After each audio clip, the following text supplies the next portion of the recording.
Bonjour à toutes et à tous et bienvenue pour notre dernier épisode de notre série sur l'export face au Covid réalisé par Team France Export et Vitisphère.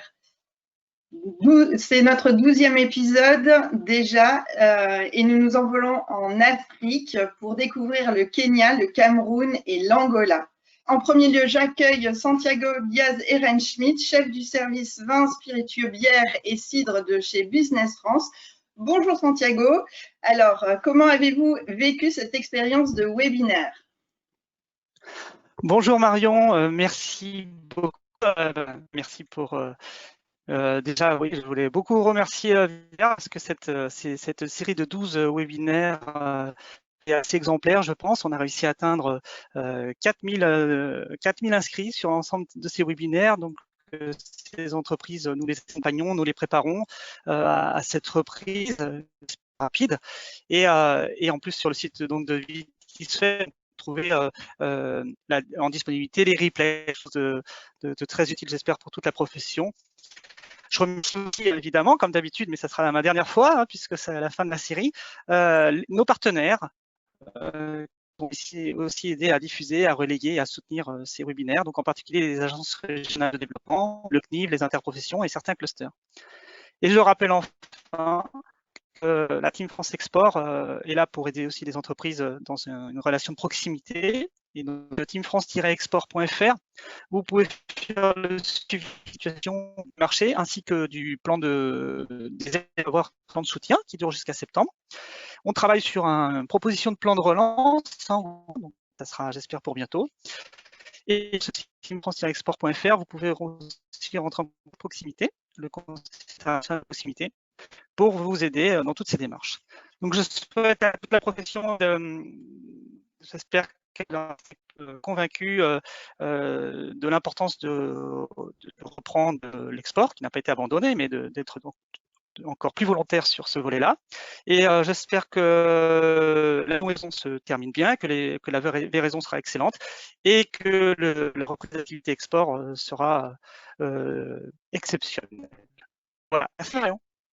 Merci Santiago, merci une nouvelle fois à tous nos partenaires et puis merci à vous. 4000 inscrits, c'est un beau chiffre. Ça montre aussi le dynamisme de toute une filière prête à se relever les manches pour aller conquérir ou reconquérir des marchés. Donc, c'est une belle énergie. Passons maintenant au déroulé de cette session. Alors, nous allons fonctionner comme nous en avons l'habitude. Dans un premier temps, nos intervenants prendront la parole et dans un second temps, vous pourrez poser des questions. Les questions se posent soit de deux façons, soit par écrit via la console à droite de l'écran. Donc, vous cliquez sur la flèche, vous tapez votre question, vous indiquez éventuellement à qui elle s'adresse et vous envoyez. Je me chargerai de poser les questions, éventuellement de regrouper les questions qui portent sur un même sujet. Pour les questions orales, cliquez. Je vous donnerai la parole et quand le voyant devient vert, vous pouvez parler. N'oubliez pas de vous présenter et de présenter votre entreprise. Si vous cliquez par la erreur sur la main, s'il vous plaît, recliquez dessus pour désactiver la demande afin qu'on ne vous donne pas la parole pour rien. Voilà pour ce qui est de notre mode de fonctionnement aujourd'hui et sans plus attendre, j'accueille nos intervenants. Igor Schlapak qui travaille au bureau Business France d'Angola, Jian Ramatouidi au Cameroun, Denis Mwangi et Ludovic Prévost, tous deux situés au Kenya pour Business France. Nous aurons le plaisir d'accueillir une intervenante extérieure, Julie Smith, conseillère du commerce extérieur au Kenya et importatrice de vin. Bonjour à vous tous. Et sans plus attendre, nous allons commencer par l'Angola avec Igor. Igor, comment se passe la situation dans le pays vis-à-vis du Covid? Bonjour Igor. Oui, bonjour à tous. Donc Igor en direct de Luanda. Merci pour l'invitation pour vous parler de l'Angola. Alors peut-être avant de parler du Covid, je vais faire un petit rappel, disons historique, mais qui me semble nécessaire pour savoir d'où on vient et où est-ce qu'on en est sur l'Angola. Donc l'Angola est comment dirais-je, est un pays de 30 millions d'habitants. dont 10 millions sont dans la capitale, à Luanda, qui est le cœur économique du pays. C'est un pays lusophone. C'est la 3e économie d'Afrique subsaharienne après l'Afrique du Sud et le Nigeria. Et c'est essentiellement dû au fait que l'Angola est un gros producteur de pétrole, le 3e d'Afrique subsaharienne. Voilà. Donc, avant de rentrer dans le détail des différentes catégories de produits, je voudrais rappeler que l'Angola est un pays qui a vécu 5 siècles de présence portugaise et donc qui a été très marqué par cette présence, et donc ça se retrouve beaucoup dans les habitudes de consommation de la population angolaise, que ce soit au niveau des vins, des spiritueux, de la gastronomie d'une manière générale. Et on est sur un pays qui est toujours très très proche du Portugal à tous les niveaux. Donc ça explique beaucoup de choses que je viendrai à expliquer par la suite. Je voudrais également rappeler qu'il y a eu une grosse période, donc on a appelé la période d'euphorie, la période des années Champagne, qui est la période de 2002 à 2014. 2002, pour rappel, c'est la fin de la guerre civile. Il y avait eu 40 ans de guerre d'indépendance et de guerre civile en Angola. Et 2002, ça coïncide avec la fin de la guerre et la production de pétrole qui explose. Donc des années d'euphorie où l'Angola vit un peu dans une bulle, les fameuses années Champagne. Il y a beaucoup d'argent. Il y a beaucoup d'importations diverses et variées. Et ça s'est retrouvé notamment beaucoup dans tout ce qui est consommation de vin, spiritueux, bière et tous les produits agroalimentaires d'une manière générale. Où l'Angola était à l'époque, alors on n'a plus trop les chiffres à l'heure actuelle, mais était un des principaux marchés d'importation de vin et de spiritueux en Afrique subsaharienne, environ à la 3e place après l'Afrique du Sud et le Nigeria. 2014, chute brutale du prix du baril de pétrole, qui n'avait pas été du tout anticipé par les acteurs économiques, le gouvernement et les acteurs privés. Ça a conduit à une crise économique qui perdure depuis lors. Donc chute brutale des revenus, diminution des importations. Il y a également eu une grosse dévaluation de la monnaie, ce qui a eu pour effet en fait d'apporter qui a eu un gros effet sur le pouvoir d'achat des gens, qui a été divisé quasiment par 2 sur les 3-4 dernières années, ce qui n'est pas rien. Donc la classe moyenne qui commençait à émerger et qui avait des gros moyens, ça a un peu ralenti l'ensemble. Et on appelle ça désormais depuis 2014, on appelle ça les années gueule de bois. Après les années Champagne, c'est les années gueule de bois, dont le pays essaye de se relever gentiment, mais ça se fait un peu dans la douleur par ajustement. Et tout ça pour dire que autant sur la période 2002-2014, il y a eu énormément de consommation et c'était l'euphorie. Autant là, on est redevenu sur des niveaux un peu plus raisonnables en termes de consommation. On est toujours sur cette période de réajustement économique en Angola, le pays étant à 0% de croissance ou en petite récession sur les 2-3 dernières années. Mais on est néanmoins quand même toujours sur un marché où il y a de l'argent. Il y a quand même une classe moyenne qui existe, avec une population expatriée qui est non négligeable.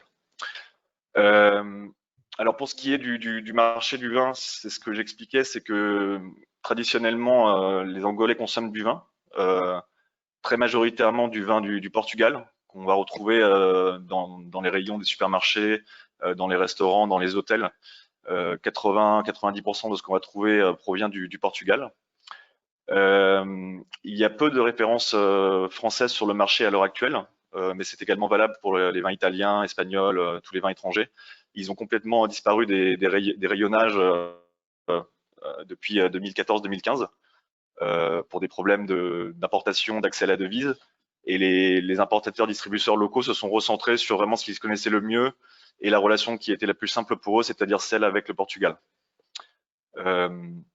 Donc à l'heure actuelle, sur le marché, que ce soit dans les rayonnages ou dans les restaurants, c'est essentiellement composé de vins portugais.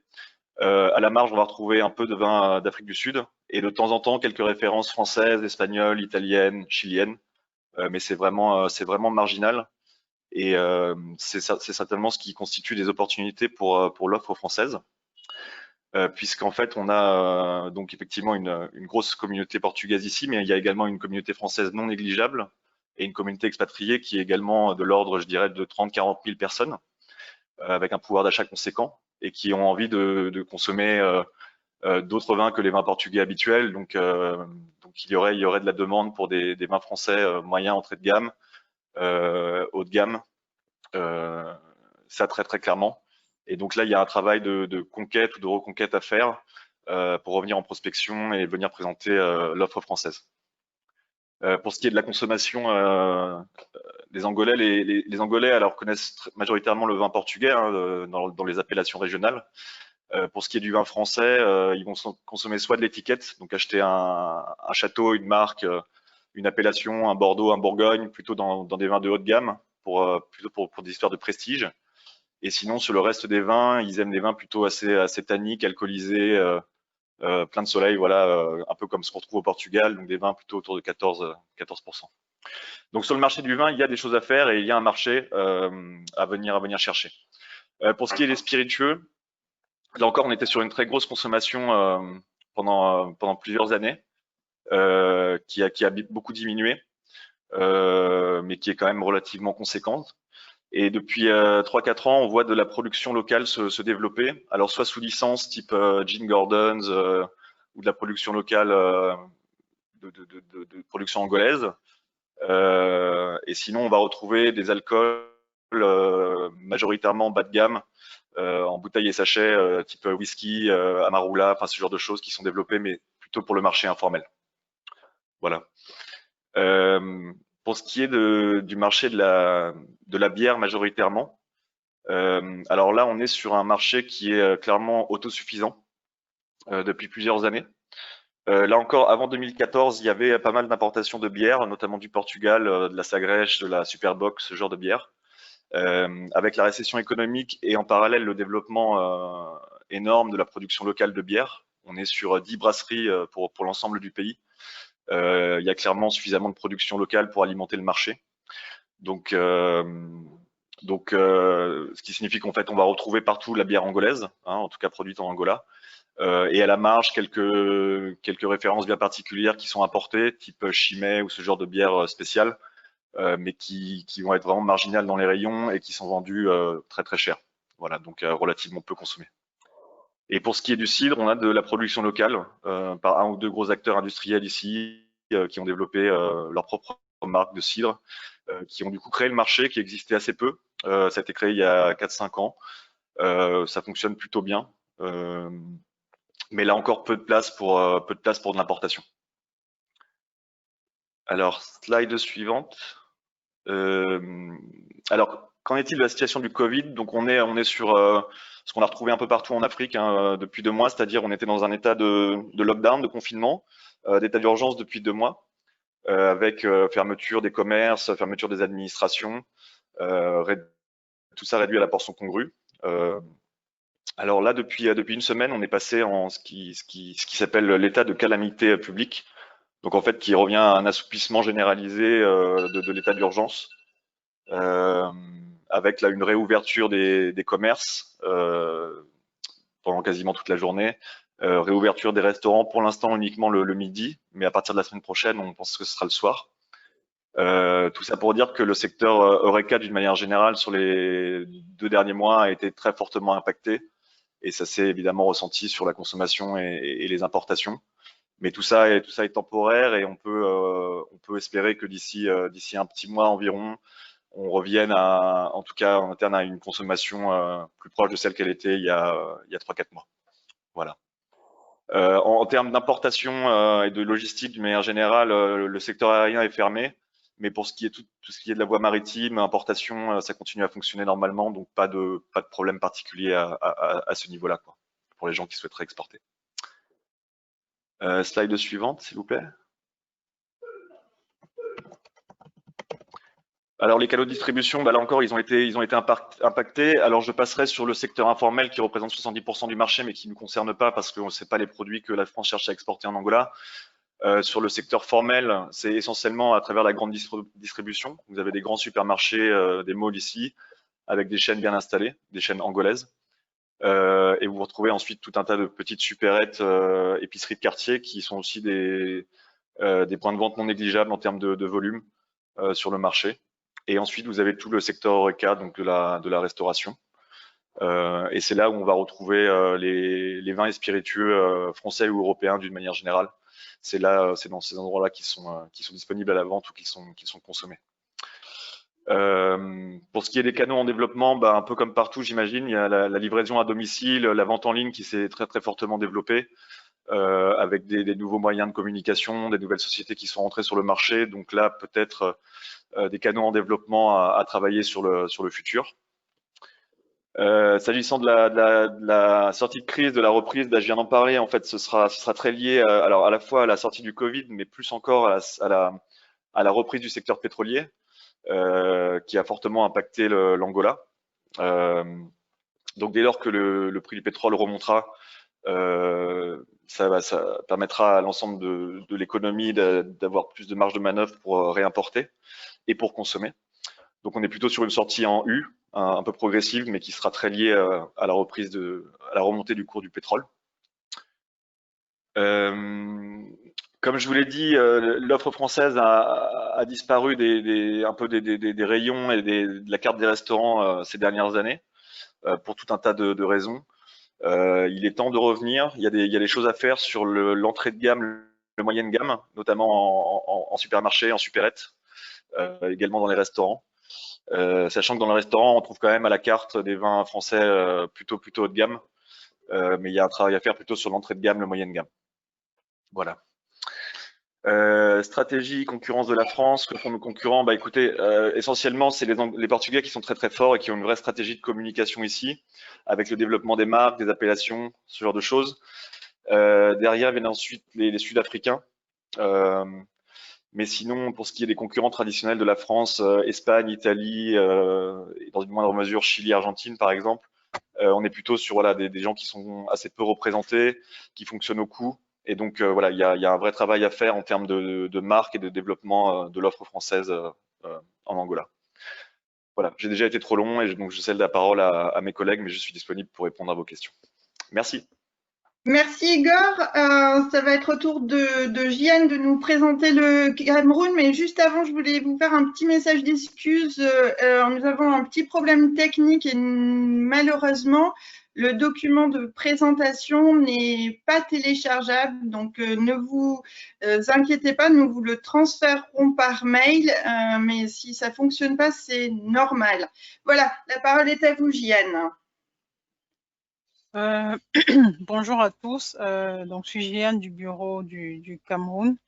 Donc moi je vais vous présenter la situation Covid au Cameroun, mais je vais commencer par faire une présentation générale du pays.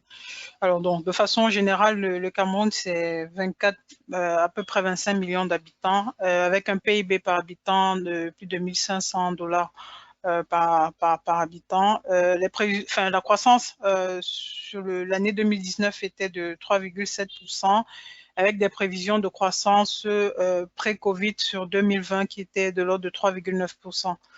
Donc là, les prévisions du FMI, compte tenu de la situation actuelle, on prévoit une baisse de la croissance de l'ordre de 1,2%.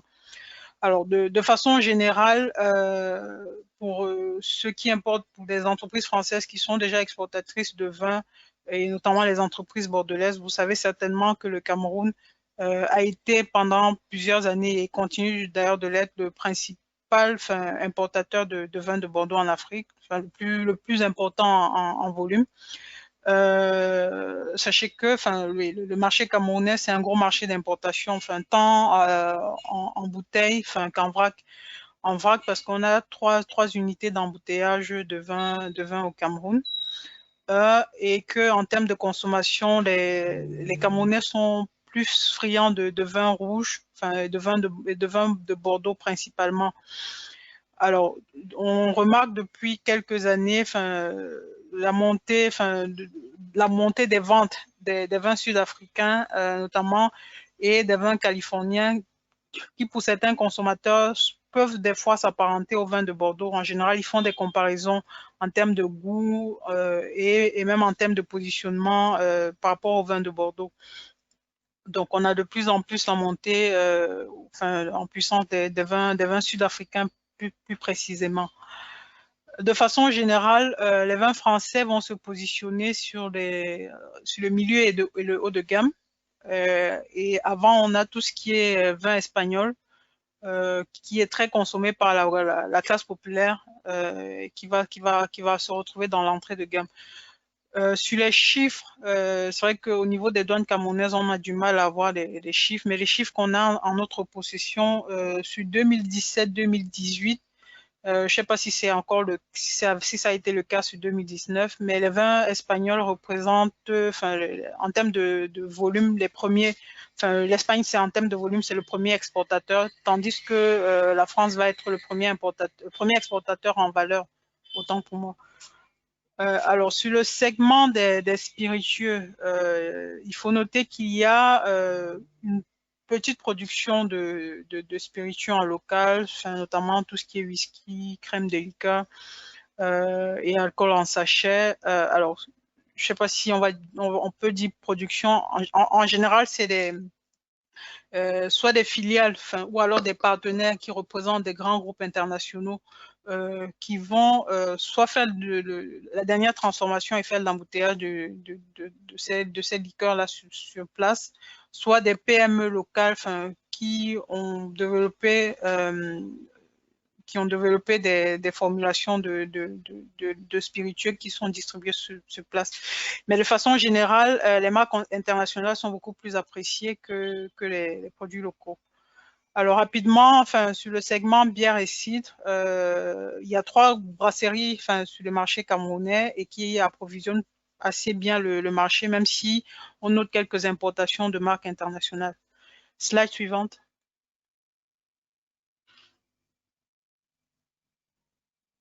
Alors, situation Covid, contrairement aux autres pays africains et même en Europe, il n'y a pas eu de confinement au Cameroun. On a eu quelques mesures qui ont été prises par le gouvernement le 17 mars dernier, en l'occurrence la fermeture des bars, boîtes de nuit et restaurants après 18 heures.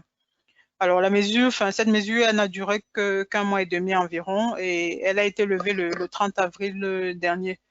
À l'heure actuelle, ce qui est exigible, c'est le port du masque dans tout ce qui est lieu public et le respect des mesures de distanciation sociale dans ces lieux-là.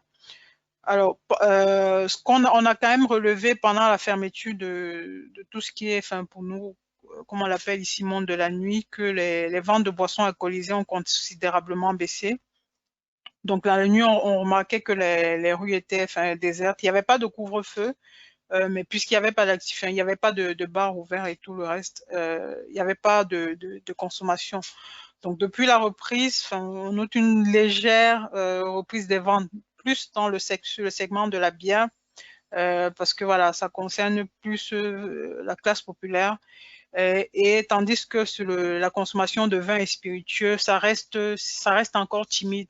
Là, c'est une classe, c'est la classe moyenne qui est un peu plus responsable entre guillemets et plus soucieuse de l'état de santé. Je ne l'ai pas présenté précédemment, mais sachez que en termes le Cameroun n'a pas encore atteint les pics. Aujourd'hui, on est à plus de 8000 cas pour 200 décès et tous les jours, on enregistre en moyenne 200, voire plus de 200 cas tous les jours. Alors, de façon générale, en discutant avec les acteurs, tout le monde se plaint du ralentissement des ventes. Les ventes ont chuté, même après la reprise, même après l'ouverture des bars et des points de vente dans la nuit. On ne ressent pas une amélioration par rapport à la période où tout était fermé. Donc, il y a encore beaucoup de stocks à écouler. Donc, les importateurs et les distributeurs aujourd'hui s'attellent principalement à pouvoir écouler ces stocks-là. Slide suivante. Alors, donc, de façon générale, sur les canaux de distribution, donc, je l'ai déjà présenté. Donc, tout le réseau CHR a pris un coup. Malgré la réouverture, l'affluence reste quand même faible dans ces lieux.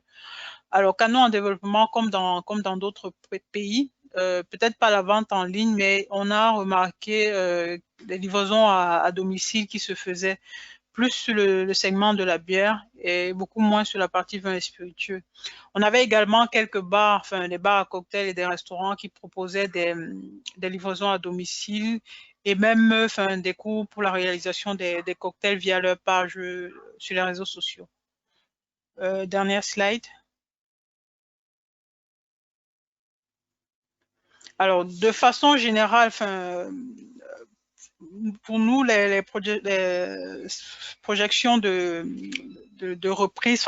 Alors, ce qu'il faut noter, c'est que compte tenu de la situation actuelle, l'activité sociale au Cameroun est un peu au ralenti. C'est-à-dire qu'aujourd'hui, on a très peu ou pas du tout tout ce qui est organisation de mariage, de funérailles et d'autres réceptions. Parce que c'est dans ces événements-là, c'est au cours de ces événements-là que la consommation est assez importante.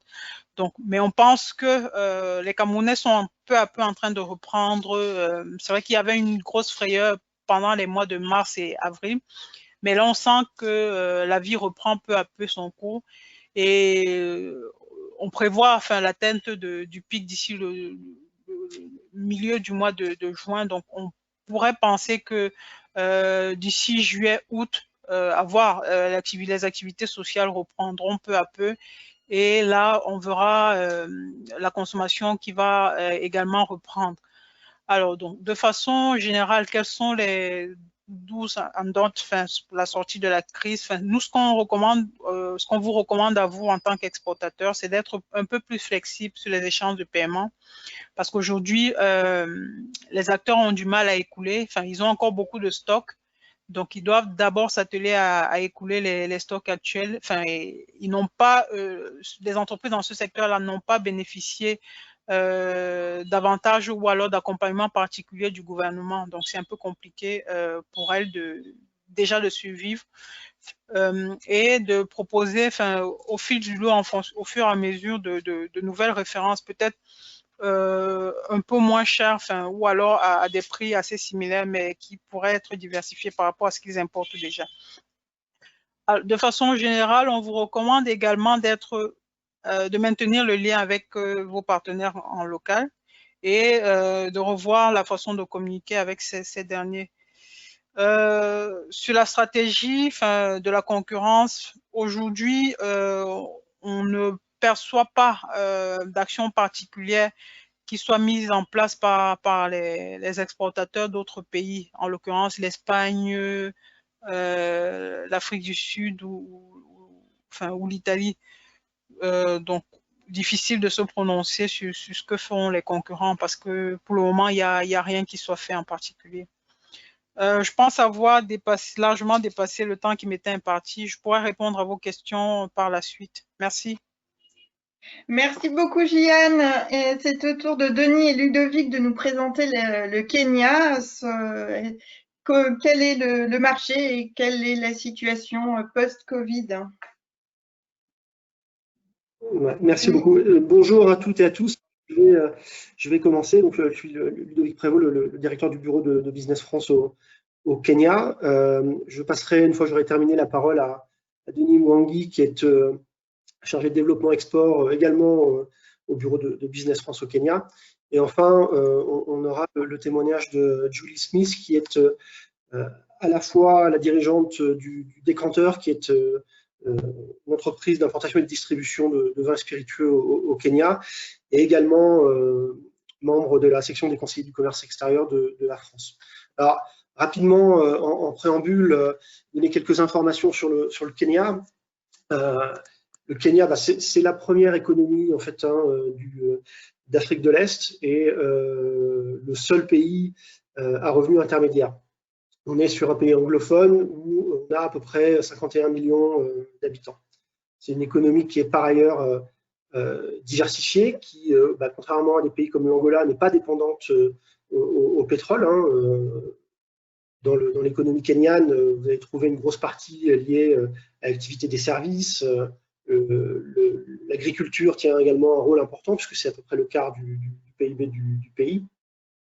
À noter également, ce qui est intéressant à savoir pour vous, c'est-à-dire la présence et l'émergence d'une classe moyenne, notamment en Nairobi, et par ailleurs d'une population expatriée assez importante, en raison, premièrement, de la présence des Nations Unies au Kenya, hein, c'est leur base régionale, et par ailleurs de pas mal de multinationales, d'entreprises multinationales qui sont également là au Kenya pour couvrir toute la zone Afrique de l'Est. D'ailleurs, au niveau du bureau de Nairobi, hein, on a compétence sur toute l'Afrique de l'Est, donc Tanzanie, Ouganda. On a également un bureau en Éthiopie qui, lui, couvre Djibouti et le Soudan. Voilà. Alors, bon, sur la situation économique dans le pays, bon, le Kenya, c'était sur les 10 dernières années à peu près une croissance de 6% en moyenne, assez largement tirée également par les investissements publics. Et face à la situation que l'on connaît, hein, donc, du coronavirus, les perspectives, elles sont aujourd'hui passées de 6% à peu près 1% selon les observateurs, hein, entre 1%, voire moins 1%, donc une légère récession. Aujourd'hui, on en est où au Kenya face à la crise du coronavirus? Les frontières sont aujourd'hui totalement fermées, en tout cas pour les passagers. Hein, le fret aérien est compliqué, mais il en existe, et le fret maritime, lui, par contre, fonctionne très bien. Donc on a des frontières qui sont fermées depuis la mi-mars. On a un couvre-feu qui est en vigueur de 9h à 4h du matin, et l'impossibilité de se déplacer entre les différents comtés du pays. En tout cas pour ceux qui recensent le plus de cas avérés. Aujourd'hui, justement sur le nombre de cas, on est toujours en progression au Kenya. C'est une grosse cinquantaine de cas, entre 50 et 100 cas par jour de nouveau. Et les observateurs prévoient, pour ce qu'ils en savent aujourd'hui, un pic qui pourrait intervenir en août ou en septembre. Voilà. Bon, dans le cadre de la préparation de ce webinaire, je me suis un petit peu renseigné sur l'évolution de la consommation en général au Kenya, et il se trouve que malgré cette crise, on a une consommation des ménages sur la partie nourriture, boisson, qui n'a pas diminué, et qui aurait même selon certains opérateurs augmenté. En gros, tout ce qui est moderne aurait bénéficié en fait de l'arrivée de nouveaux clients, disons rassurés par la mise en place de règles d'hygiène qu'ils ne trouvaient pas sur le commerce, on va dire, informel. Bon, comme ça a été dit, c'est le cas ici également, hein, sur la partie vente en ligne. Je discutais avec la représentante de Jumia ici, qui nous expliquait qu'effectivement leur business était en forte progression. C'est également le cas de Glovo et d'autres opérateurs qui font du commerce en ligne. Sur la partie vin, spiritueux, boissons, les informations qu'on a pu recueillir, elles font en gros état sur la partie B2C, hein, du maintien, on va dire, des ventes au Kenya, et même, selon les cas, d'une légère progression. En revanche, sur toute la partie B2B, on a eu effectivement de grosses baisses, et pour cause, le pays étant fermé, il n'y a plus aucun touriste qui arrive au Kenya, les hôtels sont fermés, et la plupart des bars et restaurants le sont également. Il y avait une interdiction totale d'ouverture des bars et des restaurants jusqu'il y a encore à peu près 3 semaines. Ce sont des mesures qui ont été assouplies. Tous n'ont pas fait le choix de réouvrir, mais certains l'ont fait. Donc voilà, on est dans une situation, je dirais, de vitesse. Il y a la consommation locale qui reste, je dirais, convenable, voire même en progression. Et puis, effectivement, toute la partie B2B, hôtellerie, restauration, qui a beaucoup souffert. Voilà. Je vais laisser la parole à Denis, qui lui va vous en dire un petit peu plus sur le marché en lui-même, c'est-à-dire les volumes, d'où viennent les exportations kenyanes, etc., etc. Et puis ensuite, Julie vous parlera des perspectives un petit peu sur le marché des vins et spiritueux, quelles opportunités pour les entreprises françaises, et puis également comment se préparer pour aborder ce marché. Denis, je te laisse la parole. Merci beaucoup, Ludovic, et bonjour à tout le monde. C'est Denis Mwangi, c'est moi qui est chargé de développement export pour les vins spiritueux. Et bon, moi, je vais juste parler un petit peu sur les vins spiritueux et bières, donner un contexte du marché, et puis je vais laisser, et puis je vais dire quelques points sur le marché, et puis je vais laisser à Julie Smith de terminer. Et alors, je vais commencer avec les vins. Et comme Ludovic a dit, le pays, c'est un pays anglophone et nous sommes le 4e puissance économique de l'Afrique subsaharienne et première économie de l'Afrique de l'Est, mais relativement stable au niveau politique. Et comme ça, on est un pays consommateur et un pays qui encourage en fait le développement de consommation des produits différents. On voit un développement d'une tradition de consommation des vins et d'autres boissons. Et ça, c'est poussé par une population importante d'expatriés qui sont là pour des organismes et des organisations différentes qui sont présents dans le pays. Il y a beaucoup des organisations internationales qui ont leur siège pour l'Afrique de l'Est basé au Kenya. C'est le cas avec l'ONU qui ont leur siège, un de leurs 4 sièges au monde, qui est basé ici au Kenya. Et nous sommes aussi un pays qui est très important au niveau du secteur de tourisme. Et c'est un secteur qui contribue beaucoup sur la consommation des vins et surtout les vins premium. Juste pour vous donner un contexte de taille de marché, pour les vins tranquilles et mousseux, on est à environ une estimation de 739,2 millions d'euros en 2018. Et on voit une croissance annuelle de 11,5% en termes de valeur et aussi 3% en volume. Nous n'avons pas une production locale forte et nous n'avons que 2 producteurs locaux qui produisent pas beaucoup de vin. Et alors, la plupart des produits qu'on consomme sont importés. On voit que la France est le 2e fournisseur de vin, avec 7% d'importations qui sont estimées à 1 million d'euros. Et le 7e fournisseur des spiritueux, estimé à 3,9 d'euros. Oui. Notre premier pays fournisseur, c'est l'Afrique du Sud, avec 61% d'importation. Les marques françaises commencent d'être de plus en plus consommées, et surtout par la classe moyenne kenyane. C'est une classe qui compte environ 5 à 8 millions de consommateurs, avec un revenu supérieur à $1 000 par foyer. C'est cette classe qui fréquente les centres commerciaux et d'autres points de vente. Il inclut les restaurants et les hôtels. Pour les spiritueux, il y a une très forte production locale. Les marques locales ont dépassé en fait les marques internationales importées en 2018 et la production de spiritueux domestiques reste relativement élevée. C'est plus préféré parce qu'en termes de prix, la plupart de la population peut acheter.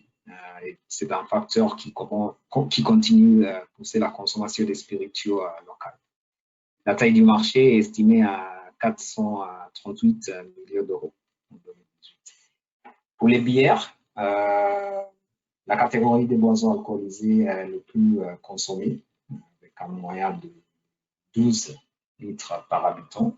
Et c'est le East African Breweries qui le propriétaire, c'est Diageo, qui contrôle 90 du marché, 90% du marché. Et les sites, c'est une catégorie qui continue à croître. Il y a des marques locales qui sont produites par IABF, et aussi quelques marques importées. Pour le slide prochain, suivant. Il y a quelques points sur le marché qui peuvent pousser la consommation et la vente des produits. C'est que c'est un marché avec beaucoup de points de vente. Nairobi seulement compte plus de 30 centres commerciaux. Il y a beaucoup de supermarchés, et des restaurants et tout type de points de vente. Il y a une population importante des expatriés de la classe moyenne qui fréquentent ces centres commerciaux pour acheter et qui ont le pouvoir d'achat. Un secteur de tourisme important et qui pousse beaucoup la consommation des boissons alcoolisées. Et voilà, des restaurants et des points de vente qui présentent les produits. Alors, les produits sont disponibles pour la population qui souhaite acheter et consommer. Moi, j'ai terminé. Je laisse la parole à Madame Julie Smith.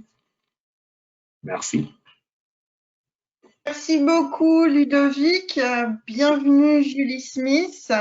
Donc, vous êtes importatrice et conseillère au commerce extérieur. Première question, je voulais savoir comment vous voyez les perspectives de marché des vins et spiritueux au Kenya. Quelle est votre analyse aujourd'hui? Bon, alors, bien sûr, il y avait avant Covid, après Covid, ça, je ne peux pas vous assurer exactement de la rapidité de la reprise. Mais en tout cas, avant Covid, les perspectives sont très intéressantes. Denis en a parlé un petit peu aussi des raisons. La classe moyenne, bien sûr, au Kenya, c'est donc le pays le plus développé des pays d'Afrique de l'Est. Une classe moyenne assez importante avec des revenus importants qui sont intéressés pour boire du vin. Il y a un changement de culture aussi, principalement avec une clientèle féminine maintenant.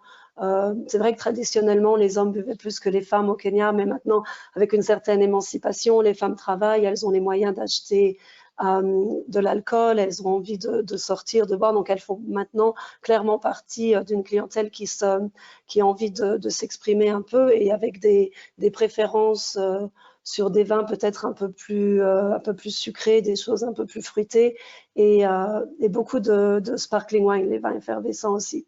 Donc, il y a en effet sur ces produits-là une perspective assez intéressante. Il y a aussi un retour de diaspora ou d'étudiants, des Kenyans qui sont partis à l'étranger, qui reviennent, qui ont été exposés à une culture différente, à boire du vin. Et en fait, tous ces Kenyans qui reviennent sont maintenant à la recherche de produits un peu plus haut de gamme, un peu plus chers aussi sur du vin. On peut monter sur quelques appellations. Champagne, encore une fois, champagne, sparkling wine.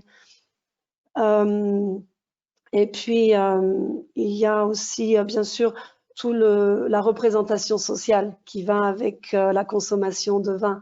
Et particulièrement des vins français qui sont quand même reconnus pour être les meilleurs vins au monde. Il y a cette image quand même de prestige quand on boit du vin français.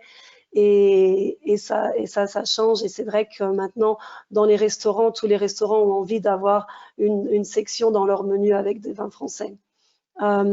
Alors, bien sûr, maintenant, le côté plus négatif, c'est que d'un point de vue, les vins français sont beaucoup moins compétitifs, très souvent beaucoup plus chers à l'achat. Malheureusement, le transport est aussi beaucoup plus cher par rapport à l'Afrique du Sud, par exemple. Il n'y a pas de navires directs qui viennent de la France au Kenya, donc tout doit être transhippé par l'Égypte ou par d'autres pays, donc c'est assez cher. Et puis, on est toujours en compétition avec les vins du Nouveau Monde. Le Chili, même l'Australie maintenant, il y a pas mal de vins australiens sur le marché. Donc c'est vrai que les vins français attirent la clientèle, mais on n'est pas très compétitif. Pour les spiritueux, excusez-moi, je vais dire quelques petits mots sur les spiritueux rapidement. J'ai parlé du vin principalement.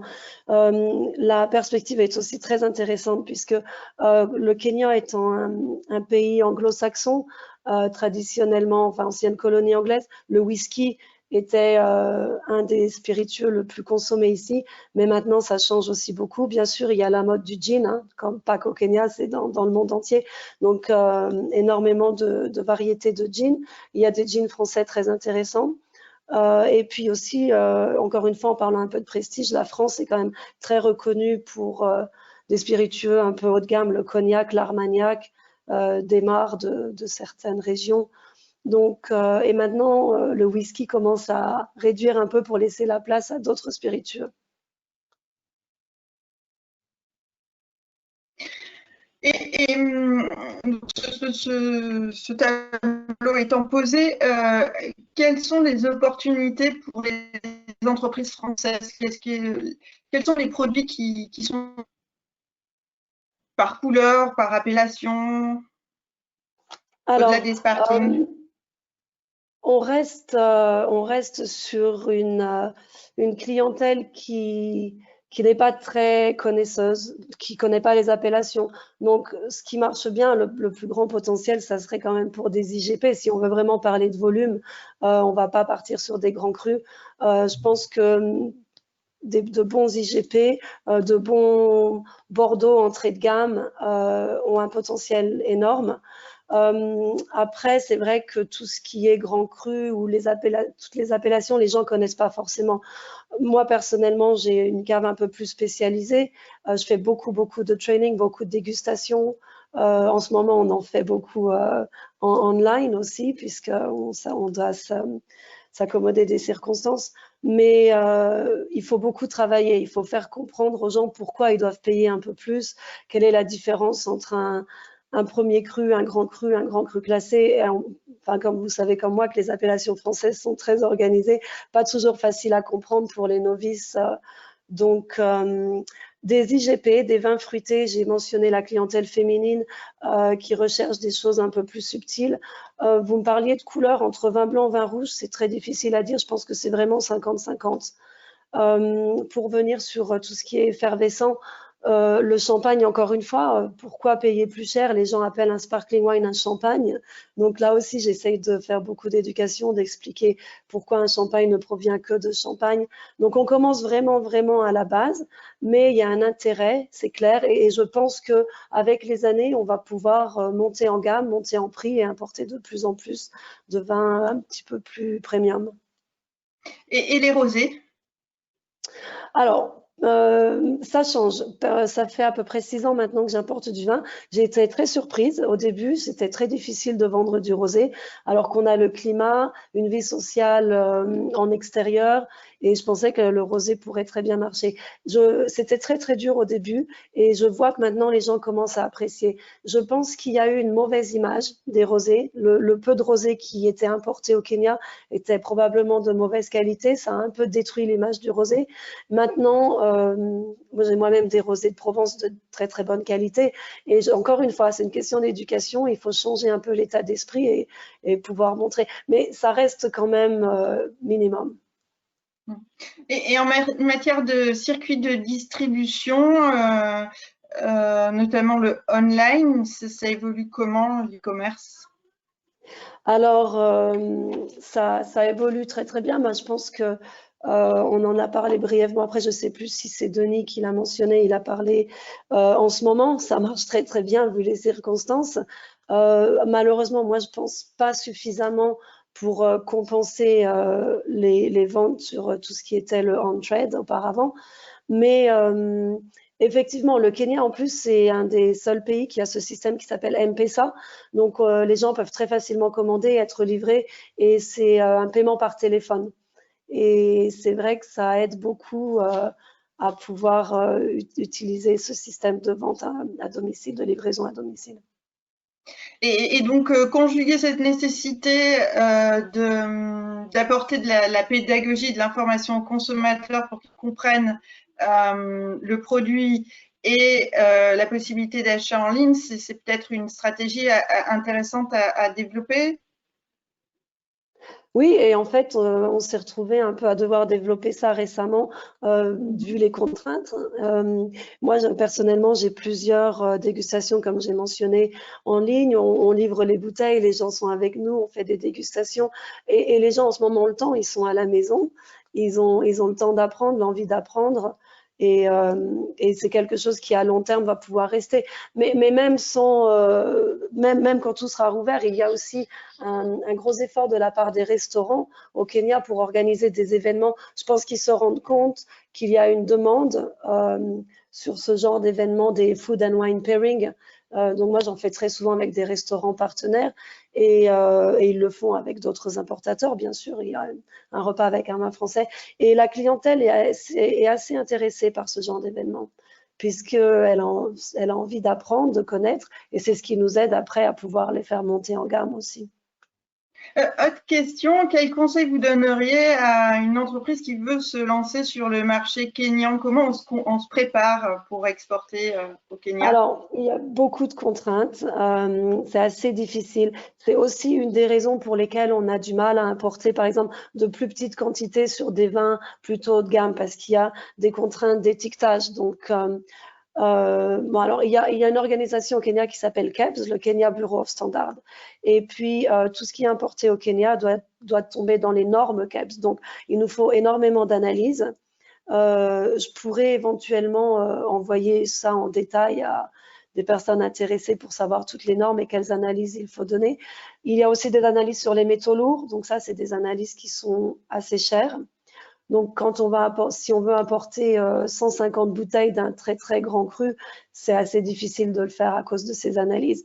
Il faut faire auparavant, il y a aussi les mentions légales, le warnings, qui est particulier pour le Kenya. Le genre de truc, not for person under 18, not for pregnant woman. Enfin, il y a toute une liste à écrire. On avait le droit auparavant de mettre un petit autocollant sur la bouteille à l'arrivée. Donc moi, je mettais mon étiquetage tout à l'arrivée. Maintenant, c'est pas, il faut que ça soit contrôlé au départ. Donc il faut une contre-étiquette personnalisée pour le Kenya. Donc, il faut savoir que voilà, ça aussi, c'est des coûts supplémentaires. Il faut être prêt à pouvoir assumer ces coûts. C'est pour ça que généralement, ça va avec le volume aussi. Tout le monde n'est pas prêt à faire des contre-étiquettes pour des petits volumes. Mais c'est dommage parce que il y a, comme j'ai expliqué, potentiellement des ventes aussi sur des produits un peu plus premium. Donc, il y a l'inspection avant le départ. Et puis, tous les warnings, les normes, les analyses. Et l'inspection peut prendre des fois jusqu'à 3 mois. Donc, il faut aussi savoir qu'entre le moment où on passe la commande, le moment où nous, on reçoit le vin, et le temps de dédouanement peut être très, très long, parce qu'avec KEARE, ça peut prendre, il y a tout le temps, ils trouvent tout le temps quelque chose, ils strippent les containers. Et donc, entre le moment de la commande et le moment où le vin est probablement mis en vente, il peut y avoir jusqu'à 5 mois. Oui, c'est énorme. J'en profite pour continuer une question qui est revenue souvent dans notre série de webinaires, c'est de savoir, vous, importatrice, est-ce qu'on peut vous contacter aujourd'hui? Est-ce que c'est trop tôt? Est-ce que vous êtes submergé par des propositions de nouveaux produits?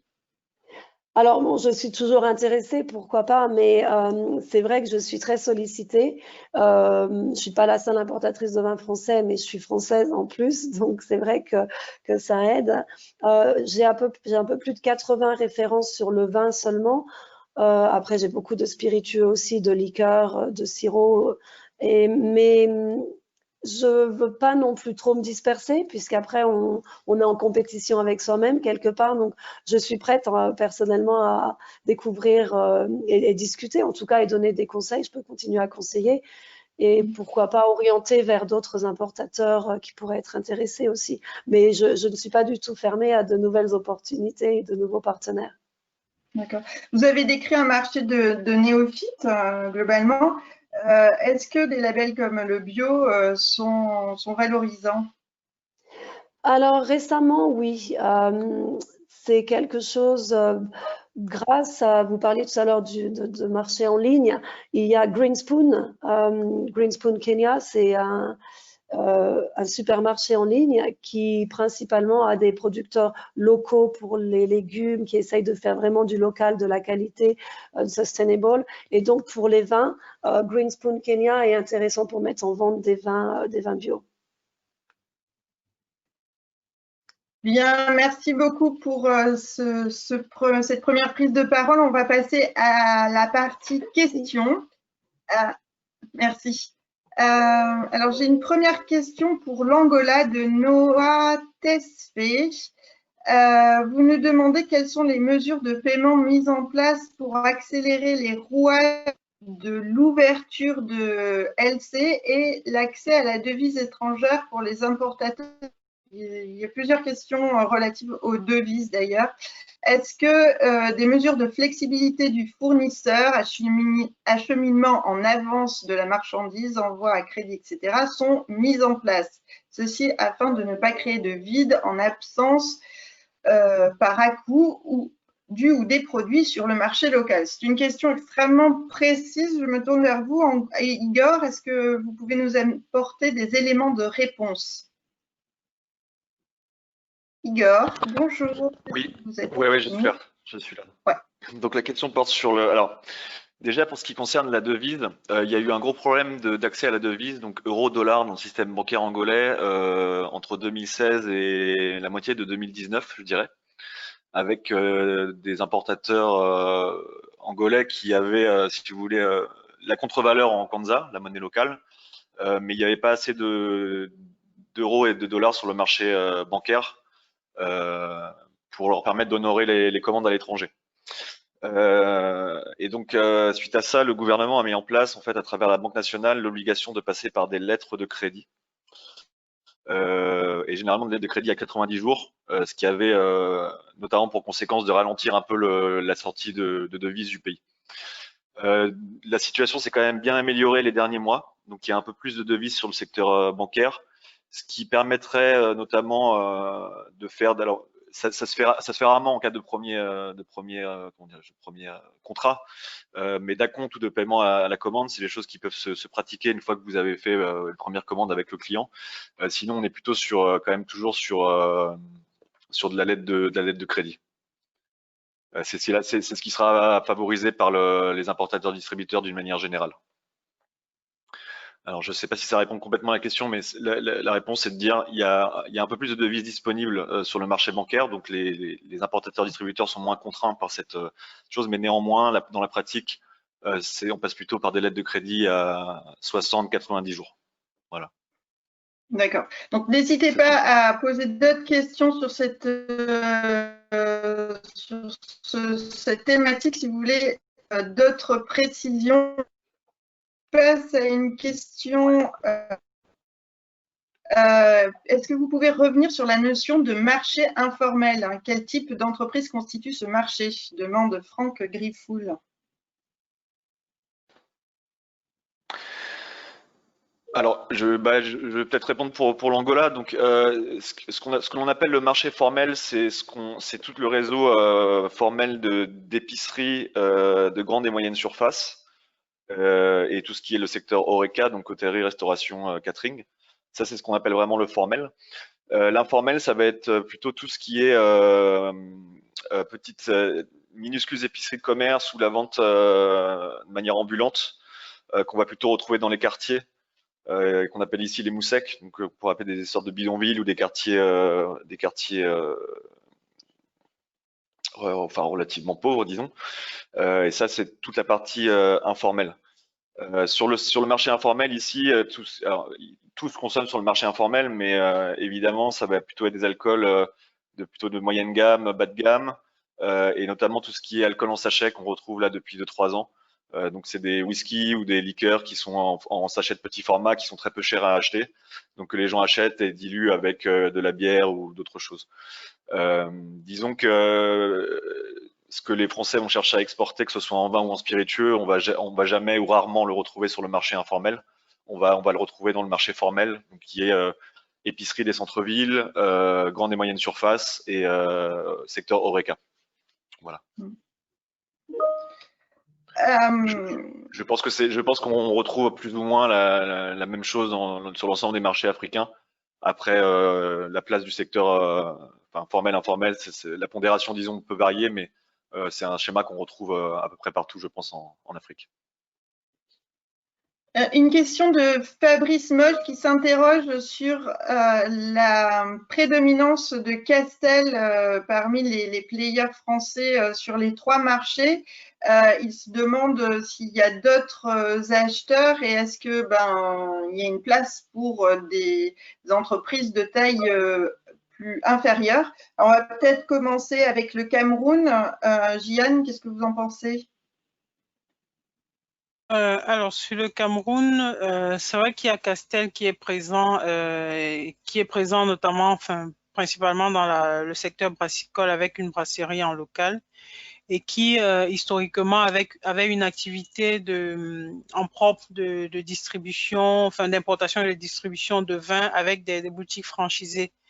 Mais à côté de Castel, on a une pléthore d'importateurs locaux aujourd'hui camerounais. Il y en a qui sont représentants de maisons de négoce, bordelaises et autres, et on en a des plus petits. Donc oui, en dehors de Castel, on a d'autres acteurs aujourd'hui qui font le marché. Ludovic, peut-être pour le Kenya?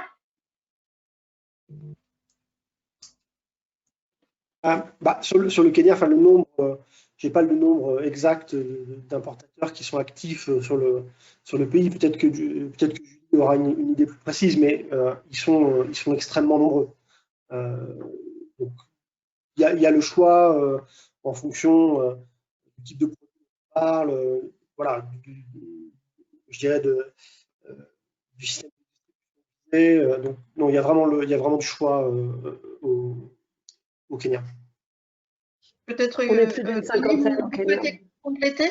Ah non, c'est Julie. Excusez-moi, oui. Non, je voulais juste dire qu'on est plus d'une cinquantaine d'importateurs au Kenya. D'accord. Et en Angola, Igor?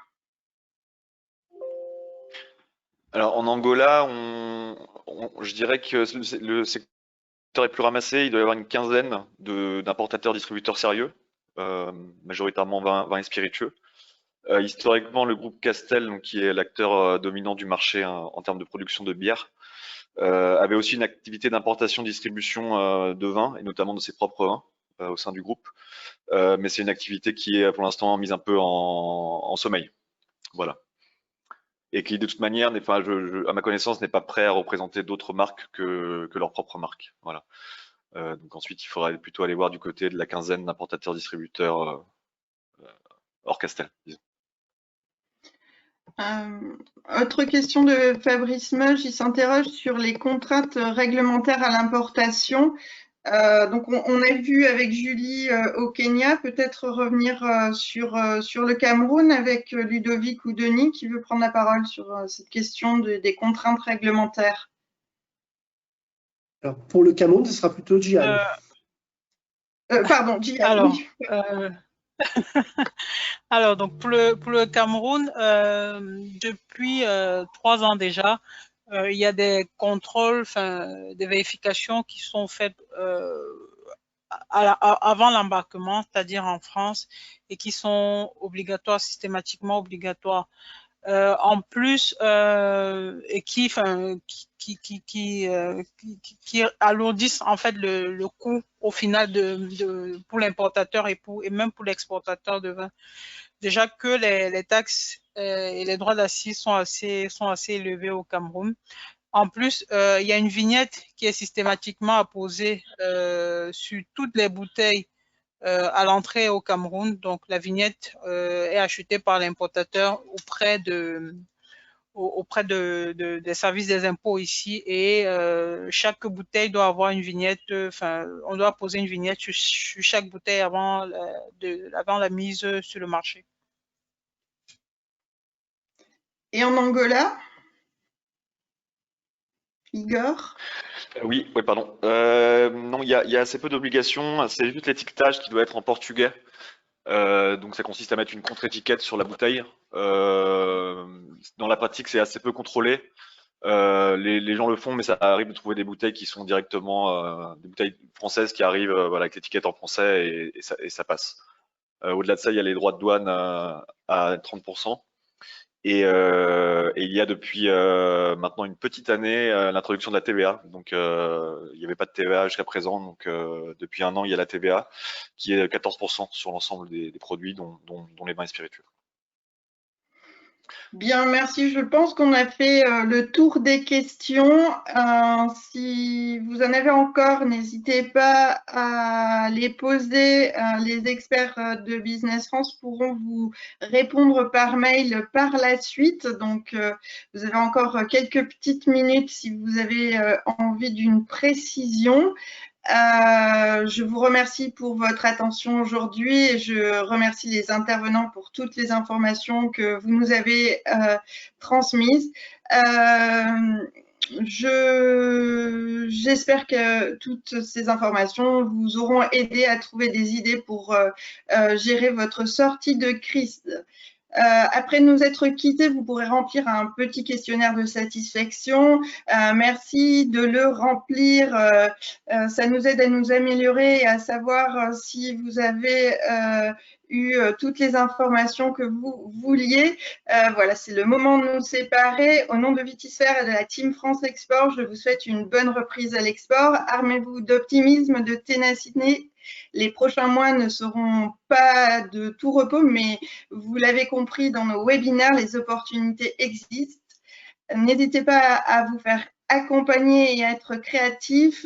Merci à tous de nous avoir suivis et merci en particulier à ceux qui ont été là à tous nos rendez-vous, nos 12 webinaires. À bientôt. J'espère que nous nous verrons dans la vraie vie, qui sait, au détour d'une allée de salon. À bientôt.